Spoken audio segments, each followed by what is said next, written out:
born, they evolve. They earn respect because of their character, integrity, and credibility. Leaders are direct, clear, and concise. Abraham Lincoln was a leader. Ronald Reagan was a leader.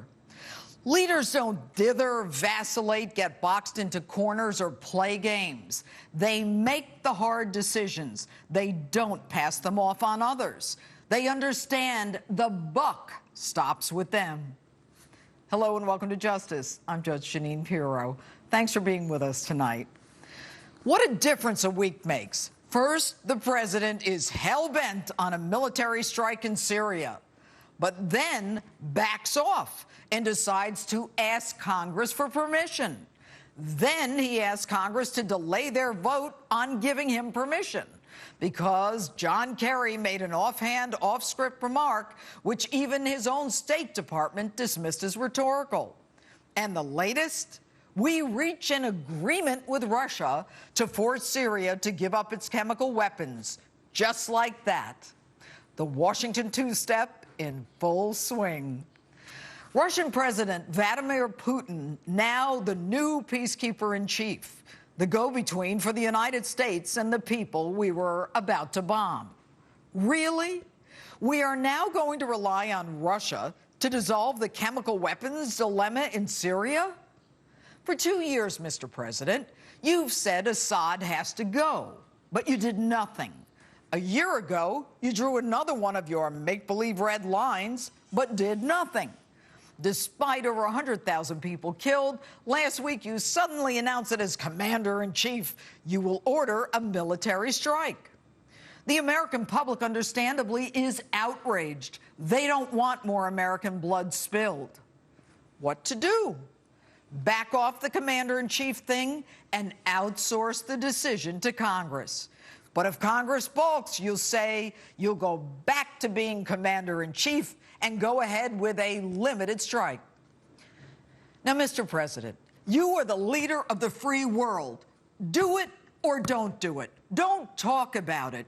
It's your talking and dithering that got us into this mess in the first place. Now, I watched The West Wing.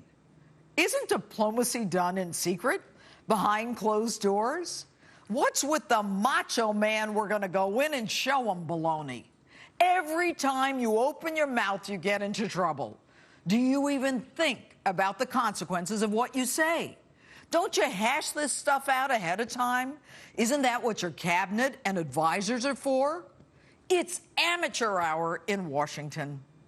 You can't even keep the script straight between you and your Secretary of State and your own State Department. The only thing you've done is prove to the world that we're nothing to be afraid of, not to be respected, that you don't say what you mean and you don't mean what you say.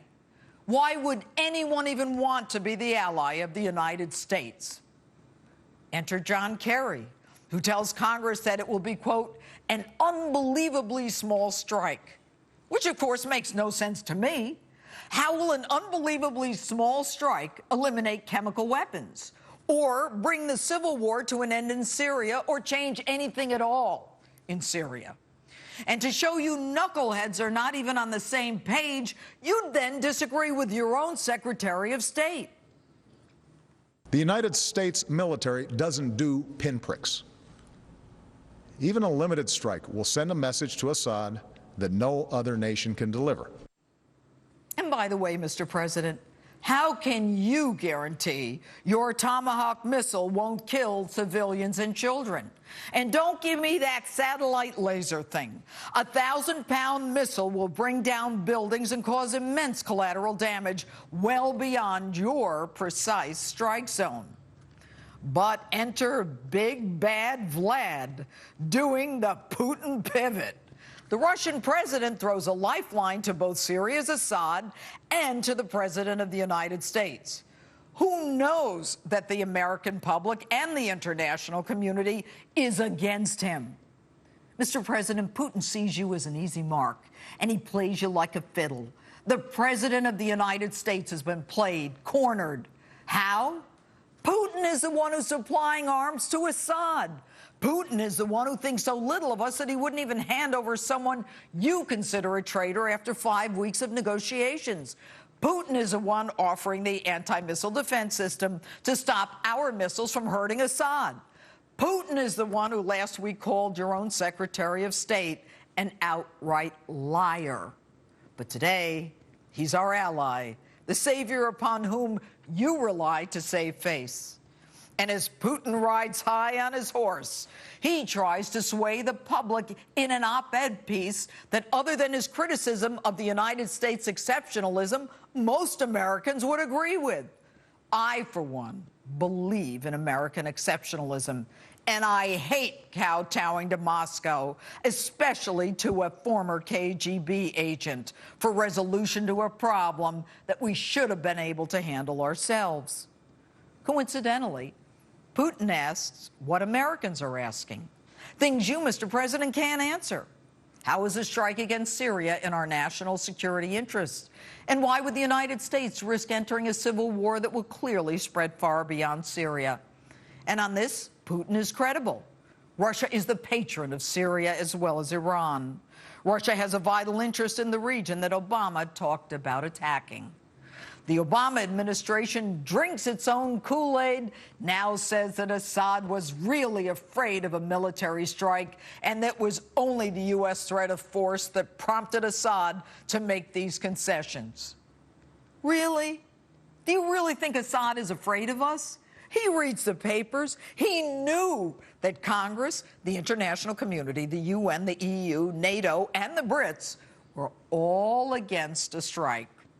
And no surprise, the UN still hasn't issued its opinion on who issued and used those chemical weapons in Syria. So why are we letting Putin be the intermediary, delivering messages from a guy who we say is in no position to set terms and who we don't believe, who we now want to believe, just to save face?